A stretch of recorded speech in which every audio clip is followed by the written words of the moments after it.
रुद्रप्रयाग के जखोली ब्लॉक में अवैध पातन और वन उपज की तस्करी कर रहे 4 लोगों को वन विभाग की टीम ने धर दबोचा।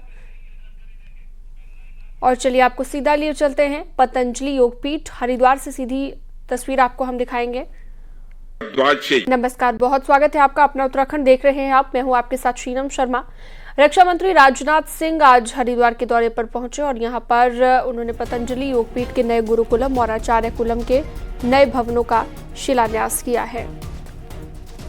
इस दौरान उत्तराखंड के सीएम पुष्कर सिंह धामी और मध्य प्रदेश के मुख्यमंत्री मोहन यादव भी शामिल हुए। इसके अलावा योग गुरु बाबा रामदेव, केंद्रीय मंत्री अर्जुन राम मेघवाल सहित बीजेपी के कई बड़े नेता कार्यक्रम में मौजूद रहे। ज्वालापुर स्थित स्वामी दर्शनानंद महाविद्यालय परिसर में आज इस कार्यक्रम का आयोजन किया गया।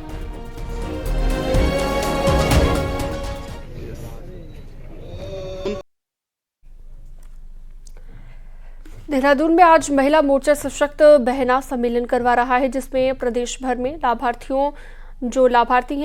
महिलाओं की कामयाबी की कहानी को बताया जाएगा। लोकसभा चुनाव के मद्देनजर सशक्त बहना सम्मेलन खास माना जा रहा है। इसमें महिलाओं को सशक्त बनाने के लिए सरकार द्वारा चलाई जा रही योजनाएं बताई जा रही हैं। फोकस वो महिलाओं पर रहता है। हमारा जो महिलाओं के लिए आरक्षण लेके आए हमारी स्थानीय महिलाओं के लिए, तो हर योजना के केंद्र में आप महिलाओं को पाएंगे।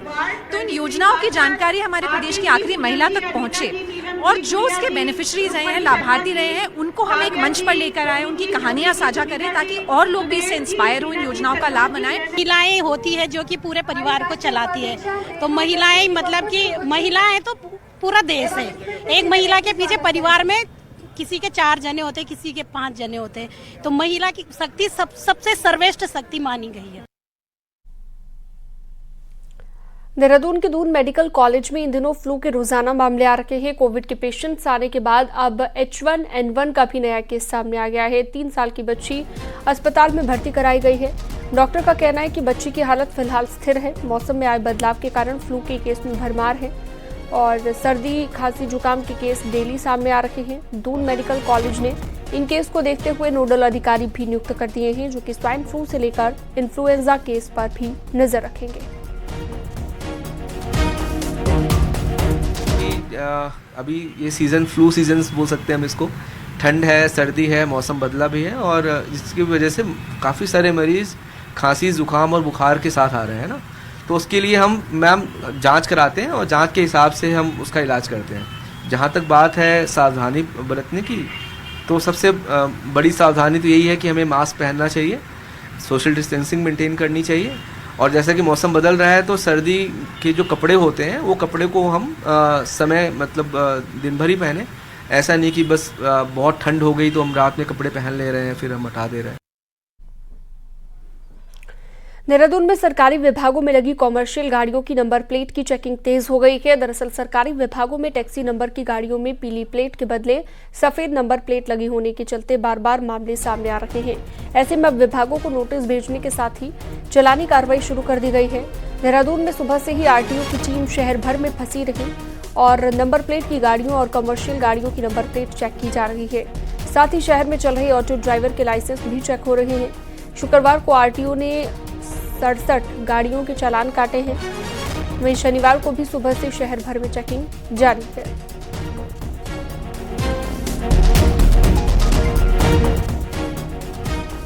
अभी जो वर्तमान में फोकस परिवहन विभाग कर रहा है वो नंबर प्लेट पे कर रहा है। नंबर प्लेट में 2-3 कमियां पाई जाती हैं। एक तो होती है जो फैंसी नंबर प्लेट, आपको पता होगा सारे गाड़ियों में नंबर प्लेट HSRP होना चाहिए, हाई सिक्योरिटी रजिस्ट्रेशन प्लेट। 2011 से नई गाड़ियों में लग रहा है, पुरानी गाड़ियों में भी लगाना अनिवार्य है। बहुत लोग पुरानी नंबर से ही चल रहे हैं, उन्होंने HSRP नहीं लगाया, तो वहाँ हम लोग कार्रवाई करते हैं। कई लोगों ने आड़ा तिरछा लगा रखा है फैंसी नंबर, तो उस पर भी कार्रवाई है। और आपने कुछ देखा होगा कि जो कमर्शियल गाड़ियाँ हैं टैक्सी, जो कई विभागों में भी लगी है, सरकारी विभागों में, अन्य विभागों में, वहाँ उन्होंने पीले रंग को व्हाइट रंग कर दिया है। नंबर प्लेट वही है, उसका रंग व्हाइट कर दिया है, वो भी अलाउड नहीं है। हरिद्वार के लक्सर में ग्राम समाज की 4000 बीघा जमीन पर अवैध रूप से की जा रही खेती पर हाईकोर्ट ने रोक लगा दी है। रंजीतपुर बाकरपुर ग्राम पंचायत के प्रधान महावीर सिंह ने इसके खिलाफ कोर्ट में याचिका दाखिल कर दी है। साथ ही एसडीएम से भी मामले को लेकर शिकायत की गई है। कोर्ट के आदेश के बाद 4000 बीघा जमीन पर खड़ी हुई गन्ने की फसल की कटाई पर रोक लगा दी गई है। साथ ही प्रशासन ने फसल को नीलाम करके ग्राम सभा के खाते में पैसा जमा कराने का फैसला भी किया है। ग्राम समाज की इस जमीन पर दर्जनों किसान अवैध रूप से खेती कर रहे थे।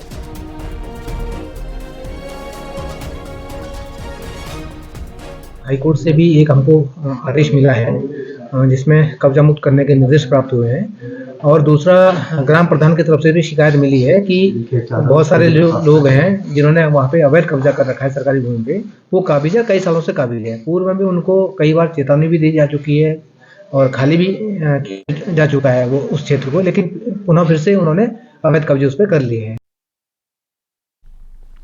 उत्तरकाशी में सूखी ठंड का प्रचंड कहर देखने को मिल रहा है, जिससे नदी, झरने, झील जम चुके हैं और स्थानीय लोग अलाव का सहारा ले रहे हैं।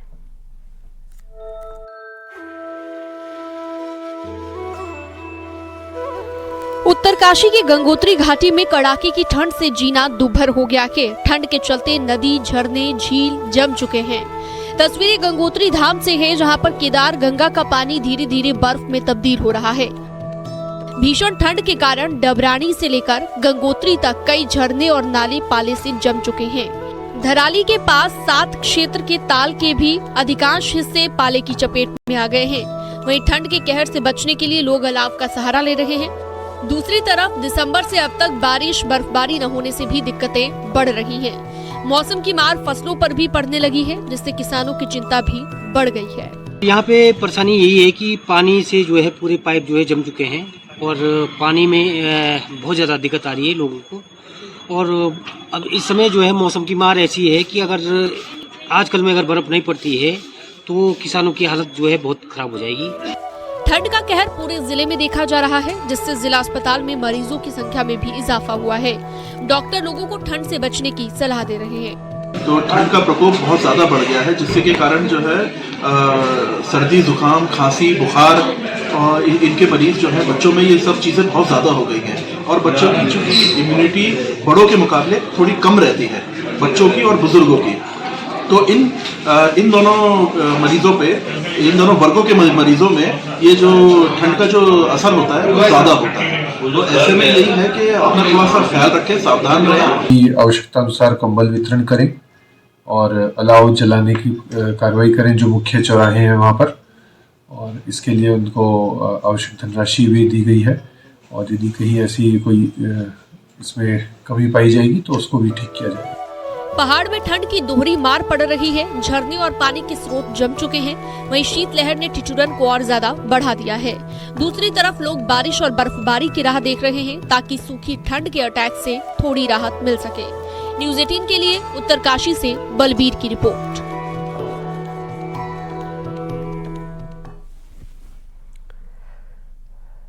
पहाड़ से लेकर मैदान तक सूखी ठंड की मार से लोग बेहाल हैं और मैदानी इलाकों में कोहरा मुसीबत बढ़ा रहा है, जबकि पहाड़ में कड़ाके की ठंड से झील, झरने धीरे धीरे बर्फ में तब्दील हो रहे हैं।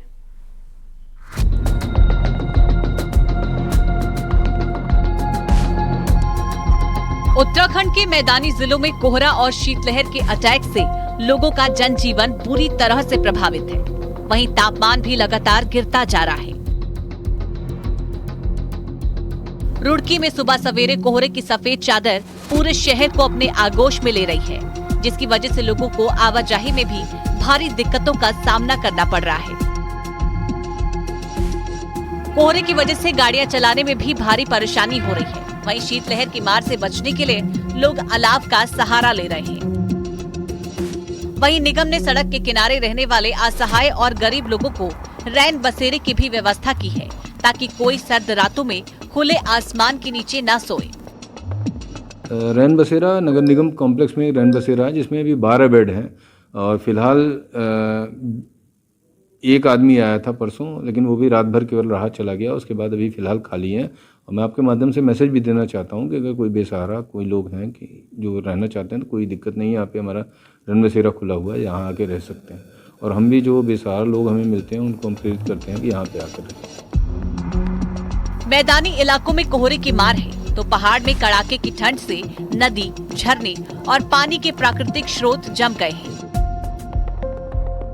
वहीं 12 दिसंबर से बारिश और बर्फबारी नहीं होने से किसान परेशान हैं, क्योंकि खेतों पर संकट मंडरा रहा है। इसके साथ ही मौसम की बेरुखी की वजह से पहाड़ों पर सैलानियों का रुख भी कम हो गया है। न्यूज़ 18 के लिए रुड़की से मनोज जुयाल के साथ चमोली से नितिन सेमवाल की रिपोर्ट।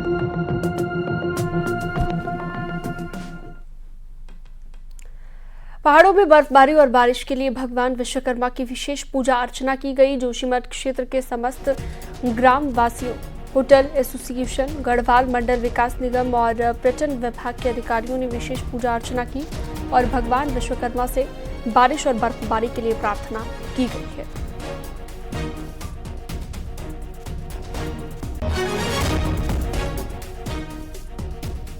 विश्वकर्मा जी की बहुत कृपा है और इससे पहले भी 2016 में जब कहीं दूर दूर तक बर्फ नहीं थी तो हम विश्वकर्मा भगवान की सरणी में आए थे। उस समय भी हमें नम्बूर जी का पूरा सहयोग मिला था और पूरी मातृशक्ति और पूरे गांव वाले हम सब लोग यहाँ पे आए थे और पूजा करने के बाद विश्वकर्मा द्वारा हमें बताया गया था कि 1 हफ्ते के अंदर बर्फ आ जाएगी, लेकिन 3 दिन के अंदर औली में बर्फ आ गई थी और इस बार भी हमें पूरा आश्वासन दिया गया कि 1 हफ्ते के अंदर पूरी बर्फ आ जाएगी।